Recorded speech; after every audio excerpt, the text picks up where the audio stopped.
Alright, so I'm trying to get this series out on something more like a weekly basis now, which should be fun.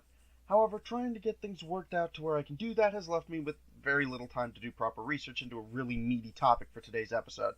So today we're going to switch tracks and talk about something that's less game design itself and more about the community around games.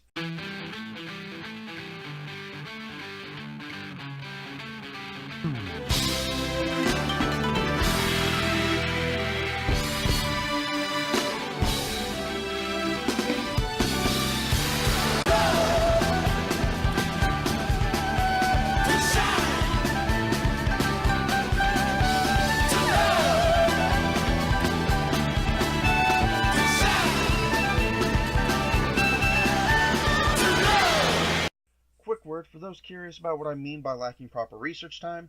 I usually take a while to do the research for these videos. It's why they've been so sparse for a while. I was working out a good method to get ahead of my research. Now, yes, usually my researches are motivated by something I run into while doing my normal gaming routine. But the research itself still takes time, and getting ahead means I don't have time to do a bunch of research. Don't worry though, I'm not running low on video ideas. By the time this goes up, I will have played a bad tutorial that'll give me an itch to talk about, or a game with a neat concept I want to talk about. Well, I'm just prescient, aren't I? Hello everyone, it's Basilisk interrupting my own video. So, in between when I recorded the audio for this episode and when I'm going to edit it, both of the things I just talked about actually happened, along with a third. The Advanced Wars tutorial is such incredible garbage that I feel the need to talk about it, as I found out while sitting in a waiting room. In the same waiting room, because I got sick of the Advanced Wars tutorial, I realized that I really need to talk about a neat little game a bit of game design in the Etrian Odyssey games, and then while I was home, I started playing Soulcalibur 6, and it got me thinking about a different aspect of game design in a different way. So I'm making a video about that as well. So yeah, you see how easy it is for me to get video ideas. So yes, expect episodes on all three of those topics over the course of the next 2 months. In the meantime, yeah, that's it. So back to the video. Anyway, on to the video. So for those who don't know what a Let's Play is a sort of video walkthrough with audio commentary. Check out most of the videos on this channel for an example if you want, but all you really need to know to get the gist of this episode is that little description I just gave, and that's generally accepted that most games can be Let's Played. However, you'll note that I said most games can be Let's Played. There are a few exceptions, and perhaps the most notable is fighting games. General community wisdom among both consumers and creators of Let's Plays is that fighting games simply cannot be Let's Played. Oh, you could technically do a Let's Play of a fighting game, make the video, and do the commentary, but according to general wisdom, it wouldn't really work. Now, why is that, you might ask? Well, it's actually pretty simple, and it's sort of indicative of the mindset behind Let's Players as a community. Fighting games, along with a few other genres not being discussed in this video, are repetitive, generally lacking in story, and don't really have a compelling goal to work towards besides getting better at the game.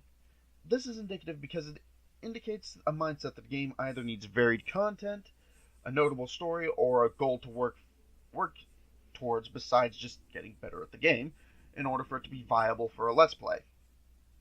Now, of course, this isn't exactly true. A fighting game could make for a good Let's Play, but you'd have to come at it differently, with more of a focus on characters and showing how to use them effectively, deeper focus on mechanics, basically narrowing in on all the things that make fighting games interesting.